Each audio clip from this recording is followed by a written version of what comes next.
Nobel पुरस्कारों के 125 वर्षों के इतिहास में एक बार भी ऐसा मौका नहीं आया जब किसी विजेता ने अपना पुरस्कार किसी दूसरे व्यक्ति को सौंपा हो या समर्पित किया हो। लेकिन कई ऐसे मौके जरूर आए जब नोबेल पुरस्कार विजेताओं ने अपने इस मेडल को या तो नीलाम कर दिया या फिर किसी कारण से बेच दिया। इनमें से ज्यादातर लोगों ने किसी अच्छे काम के लिए, पैसा जुटाने के लिए या फंड रेजिंग के लिए अपना मेडल नीलाम किया है। जैसे वर्ष 2021 में रशिया के एक पत्रकार दमित्री मुरातोव ने अपना नोबेल पुरस्कार 930 करोड़ रुपए में नीलाम करके यूक्रेन युद्ध के शरणार्थियों की मदद की थी। इससे पहले वर्ष 2014 में अमेरिका के एक वैज्ञानिक जेम्स डी वॉटसन ने अपना नोबेल पुरस्कार चैरिटी और रिसर्च के लिए 42 करोड़ रुपए में नीलाम कर दिया था।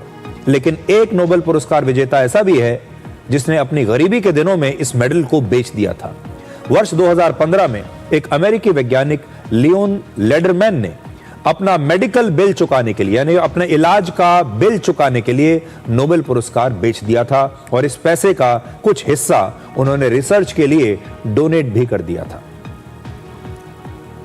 मचाडो ने राष्ट्रपति ट्रंप को मेडल देने के बारे में बताते हुए लैटिन अमेरिका के एक महान स्वतंत्रता सेनानी सिमोन बोलिवर का एक किस्सा सुनाया जो आज आपको भी सुनना चाहिए। मचाडो ने कहा कि आज से 200 वर्ष पहले एक अमेरिकी जनरल ने सिमोन बोलिवर को एक मेडल दिया था और इस मेडल पर अमेरिका के पहले राष्ट्रपति जॉर्ज वॉशिंगटन की एक तस्वीर बनी हुई थी और सिमोन बोलिवर ने वो मेडल पूरी जिंदगी अपने पास रखा। ये वो समय था जब अमेरिका खुद भी कुछ वर्ष पहले ही ब्रिटेन से आजाद हुआ था। अब मचाडो ये कहती हैं कि ट्रंप को नोबेल पुरस्कार का मेडल देकर दक्षिण अमेरिका के लोग अमेरिका के उस पुराने एहसान को लौटा रहे हैं। अब ये तो एक किस्सा है, लेकिन इसके बारे में एक दूसरी कहानी हम आपको सुनाना चाहते हैं। हम आपको उसी सिमोन बोलिवर की कहानी सुनाते हैं जिनका जिक्र मचाडो ने किया है। सिमोन बोलिवर दक्षिण अमेरिका के एक देश कोलंबिया के पहले राष्ट्रपति थे। हालांकि तब इसे ग्रैंड कोलंबिया कहा जाता था। वर्ष 1931 में यह देश टूट गया और फिर कोलंबिया, वेनेजुएला, इक्वाडोर और पनामा जैसे देश इसमें से बने और सिमोन बोलिवर की गिनती दुनिया के सबसे बड़े साम्राज्यवाद विरोधी नेताओं में होती है। यानी ये वो नेता हैं जिन्होंने हमेशा साम्राज्यवाद का विरोध किया है। ऐसे तमाम देशों का विरोध किया है जो साम्राज्यवाद में विश्वास करते थे, जिन्होंने दूसरे देशों पर कब्जा किया है। दक्षिण अमेरिका में उन्हें वही ओहदा प्राप्त है जो भारत में महात्मा गांधी को, चीन में माओ त्से तुंग को, वियतनाम में हो चिन मिन को और दक्षिण अफ्रीका में नेल्सन मंडेला को प्राप्त है।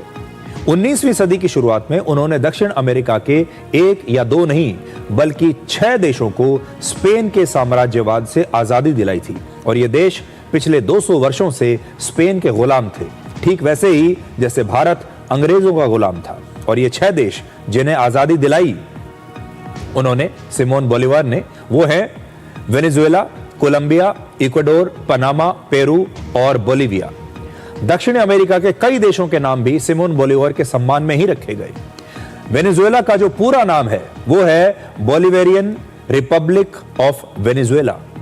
इसके अलावा एक और देश बोलिविया का नाम भी सिमोन बोलिवर के नाम पर ही पड़ा है।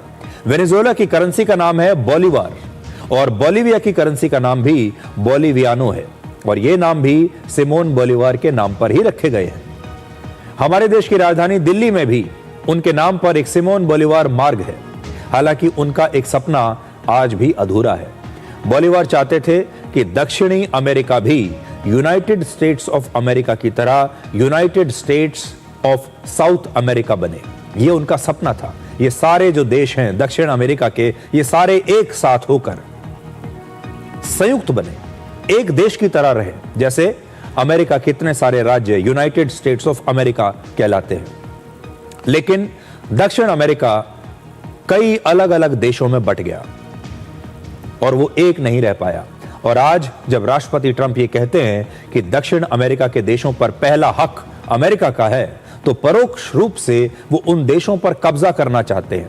ऐसे में अगर आज सिमोन बोलिवर जिंदा होते तो वो अमेरिका को एक साम्राज्यवादी ताकत मानकर शायद डोनाल्ड ट्रंप के खिलाफ लड़ रहे होते, क्योंकि उनकी नजर में अमेरिका भी एक साम्राज्यवादी देश ही होता।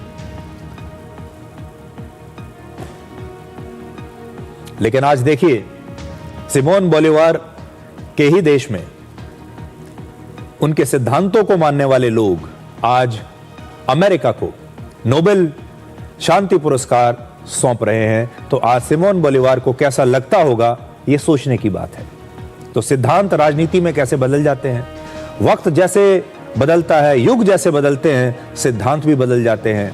लोगों के अपने जो नायक होते हैं वो भी बदल जाते हैं, विचारधाराएं भी बदल जाती हैं, और यहां पर भी यही होते हुए दिख रहा है।